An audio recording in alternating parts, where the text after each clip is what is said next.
What's going on, Neon Nation, and welcome back for some more Cyberpunk 2077 news.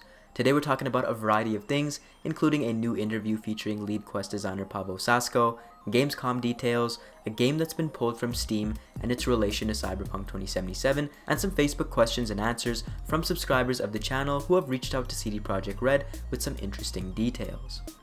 First up, we have a 25-minute Polish radio interview with Pawel Sasko where he discusses Cyberpunk 2077. Big thanks to Matt for sending in the information.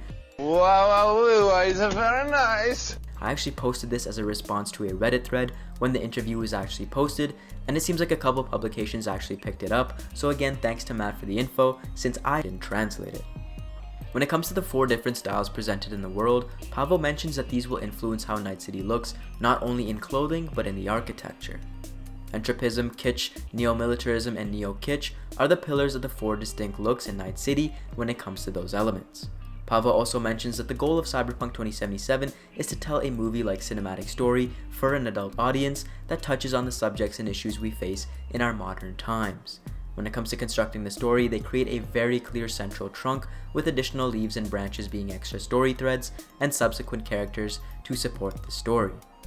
He mentions that games are not toys for children, mainly in reference to more mature games, that 2077 will not shy away from harder issues, and that the game will be loaded with them.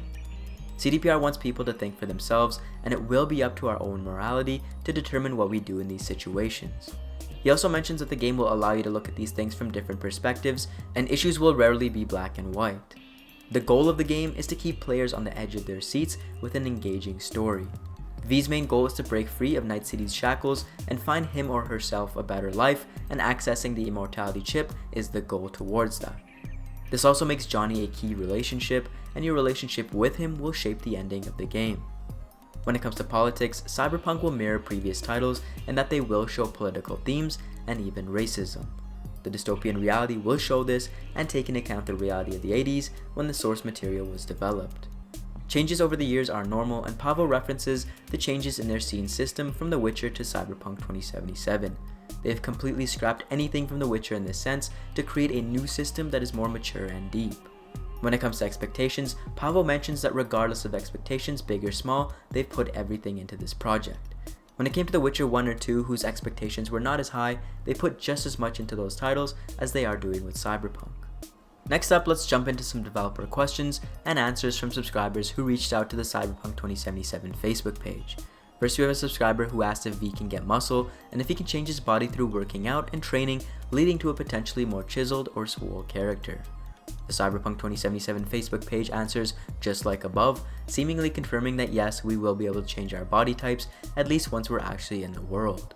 There have been a ton of body type questions for the character creator, which is still unknown, but it's good to know that we can likely modify our body shape through in-game activities.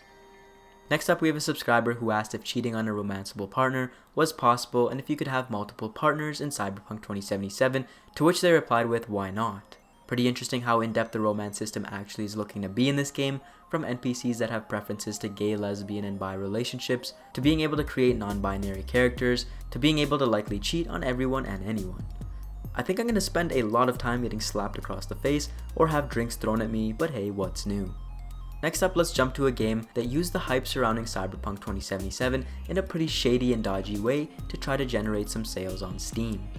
Cyberpunk 2069, which was formerly called Cyberpunk 2069, was pulled from the Steam store after promising that those who purchased it before July 22nd would receive a copy of Cyberpunk 2077 as a Christmas present, and that whoever wrote the funniest review will win a collector's edition, essentially trying to bribe customers into writing reviews so that they would be able to get traction on the Steam store.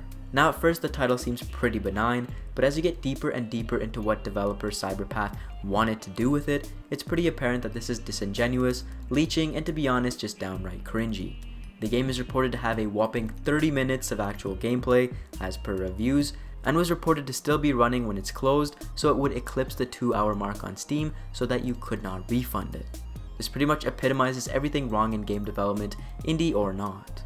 It does seem like a ton of developers are trying to use the 2077 title as a springboard, which is again a pretty shady thing to do, so buyer beware if you come across any blatant knockoffs or cash grabs.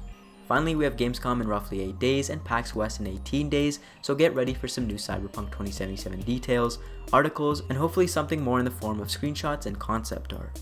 If you guys are actually going to Gamescom, the CD Projekt Red forums are offering fast passes at a limited rate for those who have been active for a year and have over 50 posts.